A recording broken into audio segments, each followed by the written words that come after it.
Hey guys, welcome once again to the Supreme Court Historian YouTube channel. This is just a quick video to pretty much announce what we are going to deal with in the next few weeks. Over the course of the next few weeks, I felt it was essential to do this kind of a video because of how busy I have been, because of the engagements that I am going to be busy with. I have been occupied with quite a few things over the past few weeks, as you will have noticed, given the frequency of the videos, of how there was more than a week between Champakam Dorairajan Part 1 and Part 2. And that's just a result of all the things on my plate currently. In fact, the very reason that I chose Champakam Dorairajan at that juncture, although there were a couple of landmark judgments that happened historically before Champakam Dorairajan that are part of my list, was that Champakam Dorairajan being such a well-known case, I did not have to research it as much as the other two. All of us lawyers, we are very much aware of everything that happened in Champakam Dorairajan, so it was less time-consuming to create those videos as opposed to the ones that came before it. So these are the three cases that we will deal with next. The first two are contracts cases. Always fun to deal with contracts cases because they deal with subjects that we encounter in day-to-day life. They deal with questions that most people, whether they are a part of the mercantile community or not, questions that they will pose, that what happens if such a situation arises, what happens if something like this happens.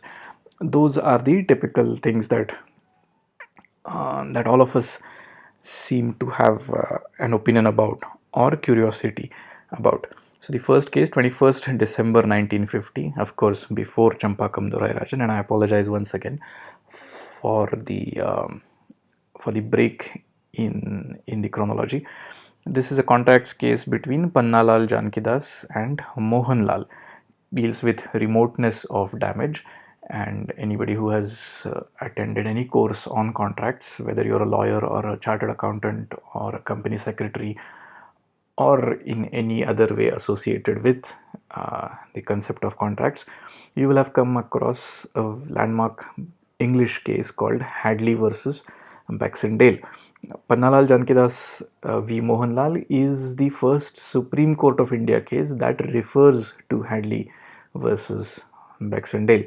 Hadley Baxendale has been referred to in older cases as well, but not before by the Supreme Court. So this is the first time that the Supreme Court actually cites Hadley versus Baxendale, and other reasons as well why it is a case important enough for us to deal with.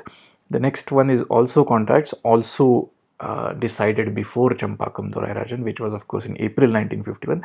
This one is McPherson versus Appanna, 9th Feb 1951. Offer and acceptance and counter offer, and while one offer was on the table, the party accepted somebody else's other offer. So these kind of complications keep happening in real life situations for so many of us. So what is the legal status of such a situation? What is the story? What has been declared as the law in such circumstances by the Supreme Court?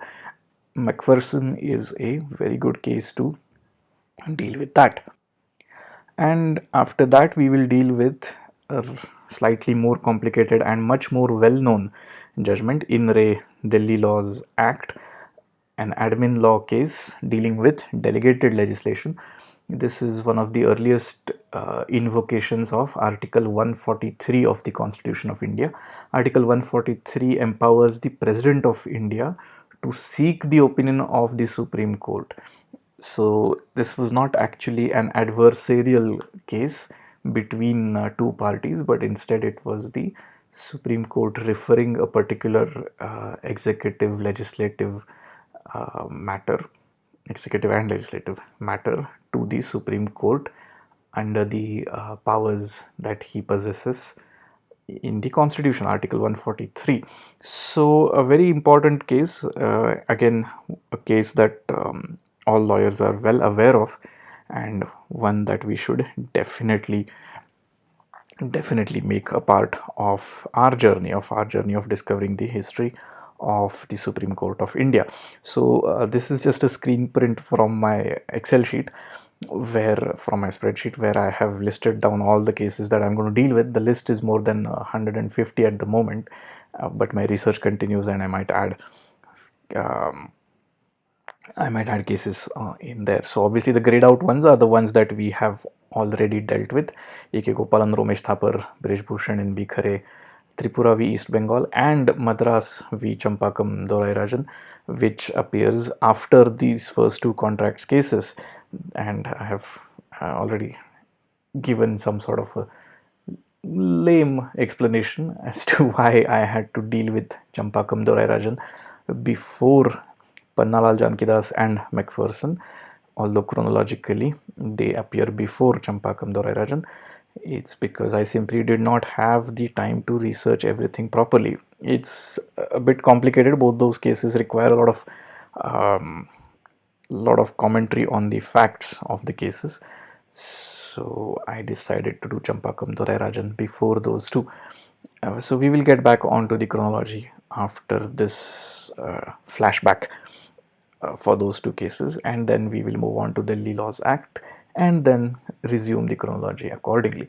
So I hope I have not inconvenienced you too much by going back in time for a couple of cases, which we will deal with coming up next, and look for a playlist on contract laws cases separately, a separate playlist which will include all of these and future contract law cases as well.